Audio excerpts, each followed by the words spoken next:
David Cameron should stay on as PM to lead negotiations with the EU if the UK votes to leave, Cabinet Minister Chris Grayling has told the BBC. Mr. Grayling, who is campaigning for the UK to leave the EU, told the BBC, "I actively want David Cameron to stay."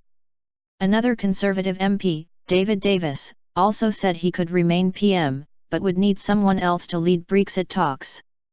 It comes after former Chancellor Ken Clarke suggested the PM wouldn't last 30 seconds if he lost the referendum.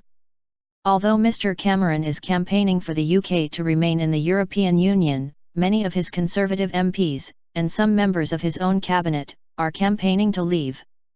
Mr. Clarke, a veteran pro-European Conservative, told the BBC last week it was farcical to suggest Mr. Cameron would be able to remain Prime Minister if the UK votes to leave the EU in the June 23 referendum, despite campaigning to remain in.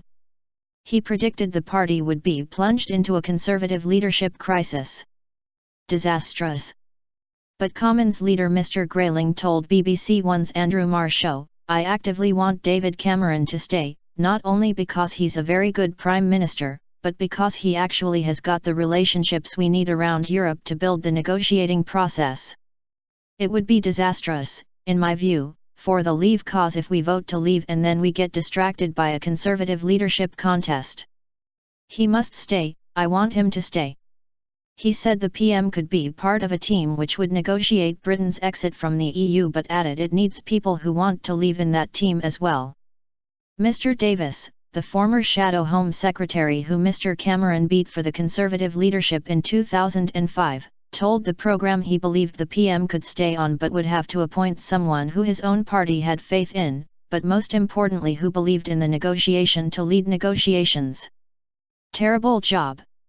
And Northern Ireland Secretary Theresa Villers, who is backing the Leave campaign, told Sky News, "It's vitally important that he stays regardless of the vote in the referendum because he's a great Prime Minister." Mr. Cameron himself has said he would stay on as Prime Minister, even if he ended up on the losing side. But Suzanne Evans, the former UKIP Deputy Chairwoman who is on the board of Vote Leave, said Mr. Cameron had made a terrible job of his EU negotiations ahead of the referendum and she believed he should resign, if the UK votes to leave. She told BBC Radio 5 Live's Pioneers Politics, "I don't particularly want him to be negotiating on our behalf." The official referendum campaigning period began on Friday and both sides have been stepping up their arguments about the potential impact of leaving the EU on the NHS and the economy.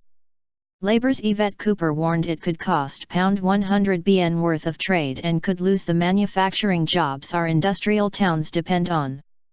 She said, "It's working class people across Britain who will be hardest hit if we end up losing those jobs." But Mr. Grayling said it was not realistic to suggest European leaders would want to jeopardise trade with the UK. "We keep talking about our access to their markets. There are millions of European jobs that depend on British consumers." Obama visit. On Sunday, England cricket legend Ian Botham added his voice to the Leave campaign. Describing the European Union as racket in a piece for the Sunday Times, he said it was insane that Britain was restricted in its trade with natural friends outside the EU. Meanwhile, US President Barack Obama is expected to repeat his support for Britain's EU membership when he visits the UK next week. Liam Fox, the Conservative former Defence Secretary who is backing the Leave campaign, told the Sunday Politics, "Of course the American president is there to express what he believes is in America's interest, not Britain's interest. It's absolutely unthinkable that the United States would allow a court to overrule the Supreme Court or someone else to determine their external borders in the way that the European Union does for the United Kingdom." The former U.S. State Department spokesman James Rubin told the BBC's Sunday Politics, "America is a very, very large country. It's a superpower. The British are a different country, they are not a superpower anymore. Just because we won't do something, doesn't mean that the British shouldn't."